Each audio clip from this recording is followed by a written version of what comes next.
Hi Summit Kids, Miss Heather here. Thank you for watching Kids Church with me. Our big picture question is, what is God like? Seems like an easy question at first, but it's not so much. I can tell you, He's good, He's holy, and He's loving. But there's so much more to it. He is endless, and we just can't understand that. Well, before we go on to our Bible story, let me ask you a question. What are some things that you're really good at? What are your unique traits that make you who you are?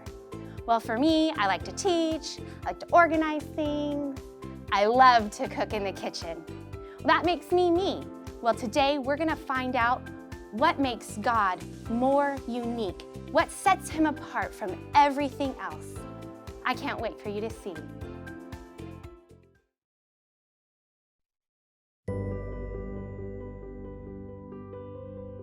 Peter, a follower of Jesus, wrote a letter to Christians. He reminded them of what God had done for them. When a person believes God's good news about Jesus, it changes the way he or she lives. Peter's letter encouraged Christians to live like Jesus. Peter told God's people that they should be holy. Believers have hope because Jesus will come again. Peter wrote, "Before you trusted in Jesus, you lived however you wanted and did evil things. Jesus gave His life to save you so that you could have true life in Him." Jesus is like the perfect lamb that God's people sacrificed. Peter wrote, "Now you are God's children, so don't go back to how you used to live. Obey God. He has a better life for you." Peter reminded believers of God's words to the Israelites. God had said, "Be holy, because I am holy." What does it mean to be holy? Being holy means being set apart. It means being different from everyone else. As Creator, God is different from all of His creation. God calls us to be different too. He wants us to be like Him, including in the way that we love one another. Before, we cared only about ourselves. We fought and complained. But God is loving, so He wants us to love one another instead. Loving one another isn't always easy, but it is good. Peter wrote, "Our life on earth will not last forever. It is like the grass and flowers that fade away." Long ago, the Israelites were waiting for God to keep His good promise to send a rescuer to save people from their sins. Today, we remember that God kept His good promise by sending Jesus. We can be holy because of our hope in Jesus.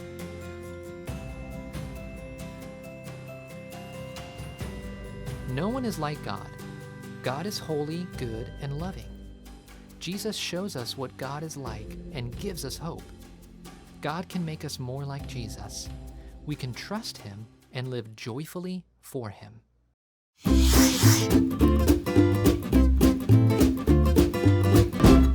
Hi there, I'm Pastor Kevin. It's time for questions from kids. Victor from El Paso, Texas asks, "Can we really be holy like God?" That's a great question, Victor. Well, God is in a category all by Himself. One of the attributes or one of the character traits that sets God apart from all humankind is the fact that He is holy. So we can't be exactly like God, but He does tell us in the Holy Scripture in 1 Peter that to be holy because God is holy. And holy is to be set apart. And so what God is requiring for us to do is to be set apart in our actions, to be set apart in the things that we think, to be set apart in the things that we do, to be set apart in the things that we say. You see, God requires for us to be different. Around our friends, around our family, He wants us to be set apart. We are God's possession. We belong to Him. You see, Jesus Christ, His Son, gave us the greatest example on how to engage and how to live and how to engage other people. He showed us how to treat strangers in the scripture.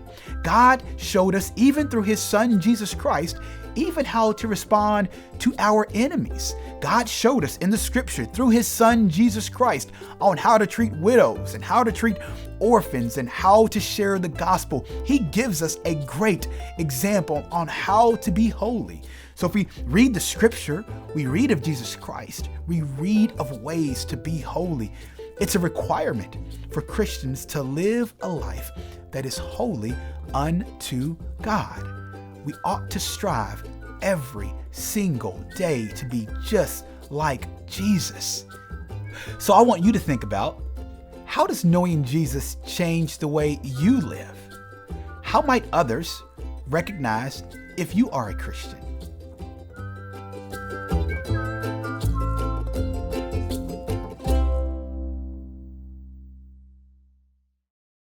Islam started a long time ago in the Middle East.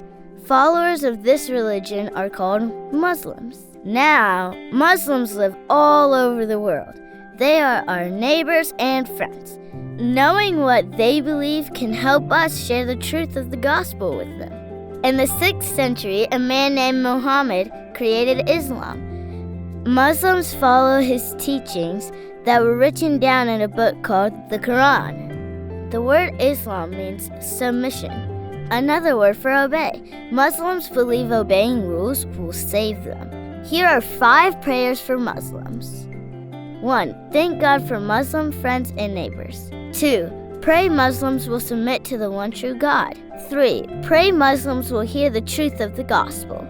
4. Pray Muslims will choose to follow Jesus. 5. Ask God to send more Christian workers to Muslim countries. It's announcement time, and I just want to let you know what we're doing in our church.